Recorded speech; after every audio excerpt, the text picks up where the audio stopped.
Apart from 2011's Captain America: The First Avenger, none of the movies in the Marvel Cinematic Universe have been set in the past, until now. This year's Captain Marvel was set more than 2 decades ago in the mid-1990s, so it's something of a standalone MCU installment in terms of where it fits in with every other offering in the franchise to date, at least for the time being. There were, however, several connections and references to the wider MCU in the movie, and in this video, we're gonna go through as many of them as we can for you.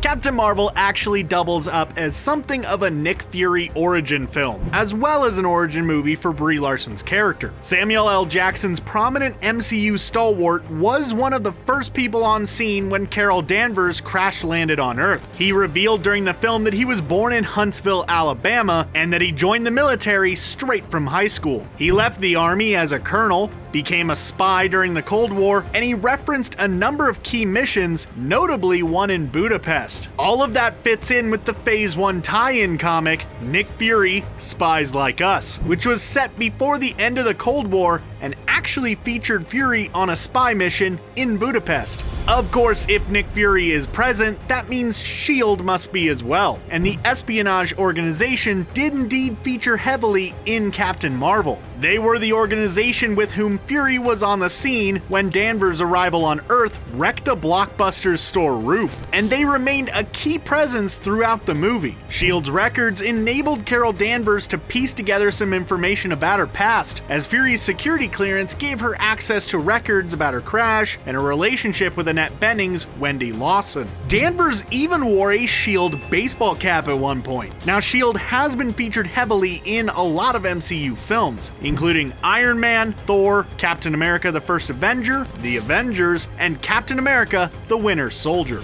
In 2014's Captain America: The Winter Soldier, Nick Fury told Steve Rogers that the last time I trusted somebody, I lost an eye. And ever since we met Fury in the post-credit scene of 2008's Iron Man, he's worn an eye patch. In Captain Marvel, we learned why that's the case. Did he take a bullet to his eye? Did a Skrull gouge its long fingers into his eye socket? No, it was Goose, the lovable ginger flurkin who looked like a cat, scratching Fury's left eye that caused him to go blind in it, presumably infecting it with some sort of weird alien grossness. Knowing what we know now, the iconic injury doesn't seem to have the same cool factor as it did before, does it? In the Avengers Infinity War post-credits scene, Nick Fury turned to dust alongside Maria Hill as a result of Thanos snapping his fingers, but not before he sent a distress call out to Captain Marvel. The method of sending that distress call? The same pager we saw him using in the Captain Marvel movie back in the 90s. Originally, it was a standard pager that he used to keep in contact with his S.H.I.E.L.D. superiors, but Carol Danvers gave it a cosmic upgrade in her film, telling him to contact her in the case of a major emergency. And in turn, it let us know how a message sent from Earth could reach her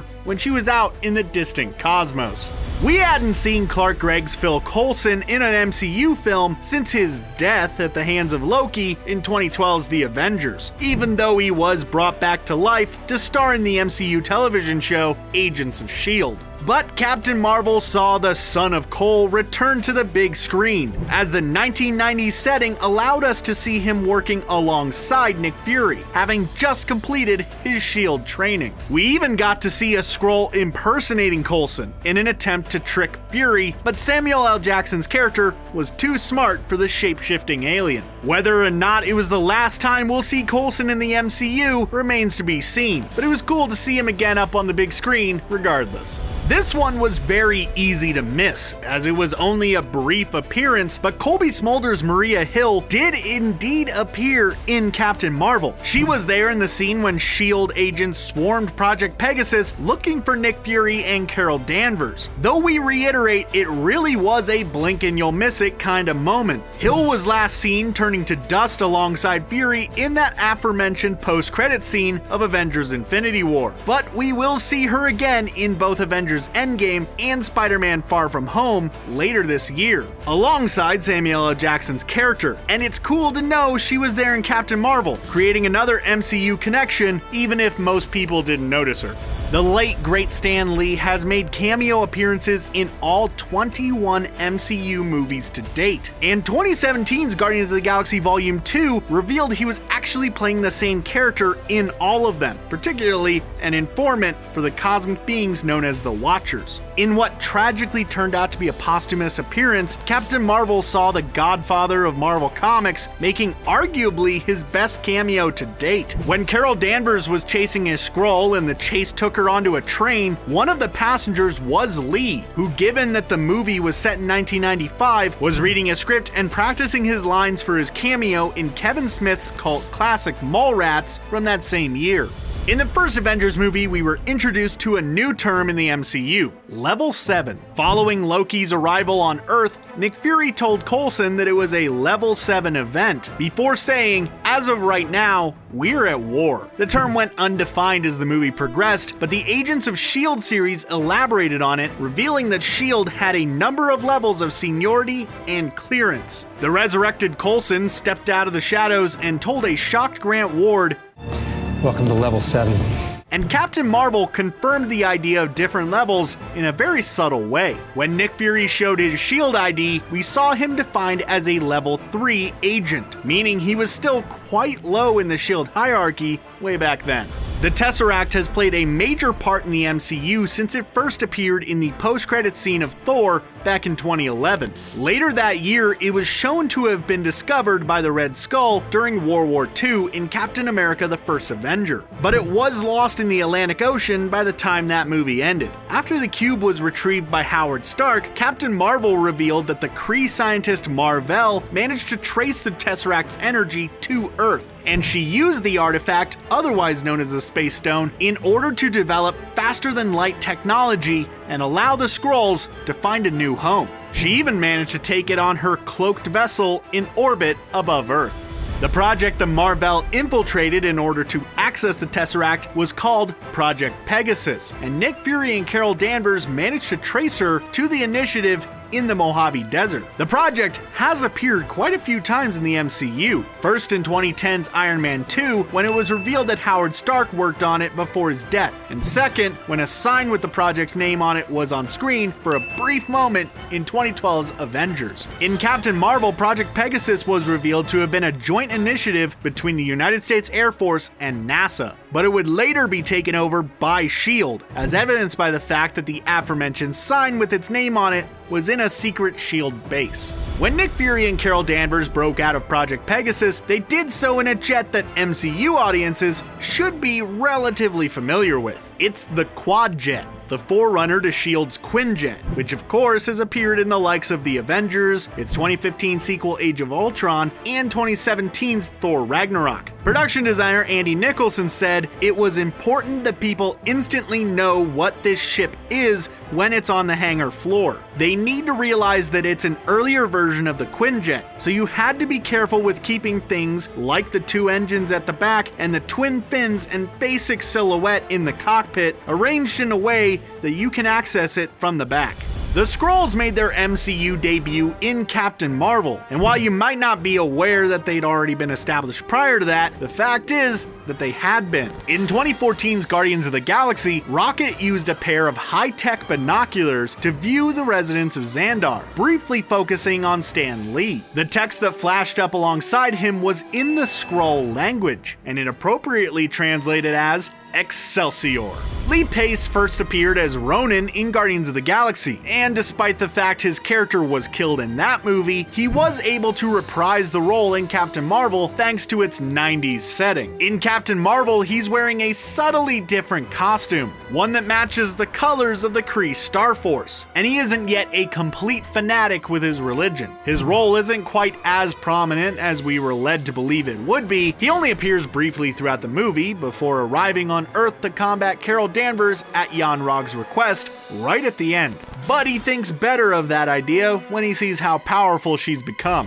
In the first Guardians of the Galaxy film, Ronan was described as the Accuser, and Captain Marvel revealed that the Accusers are actually a group of Kree military leaders who dish out brutal justice on worlds that they believe have been tainted by the presence of Skrulls, their mortal enemies. If the Kree detect so much as a hint of Skrull presence on any given planet, they simply destroy all life on said world, rather than take the risk of a single Skrull surviving. It's a chillingly ruthless approach, and it raises the horrifying question of just how many civilizations Ronan had personally laid waste to by the time Guardians of the Galaxy came around 2 decades later. You may remember that Ronan's weapon of choice in Guardians of the Galaxy was his mighty Cosmi-Rod, a large hammer-like weapon that he even incorporated the Power Stone into once he'd acquired it from the Collector's Museum on Nowhere. While in Captain Marvel, while he's not wielding the same weapon, he's using one with a similar design to the Cosmi-Rod, albeit one that's a lot simpler in its appearance. This seems to suggest that these hammer-like devices are the ceremonial weapons of the Accusers, with the designs denoting rank, and that Ronan had gone up in rank over the years, having wielded a more impressive version of the weapon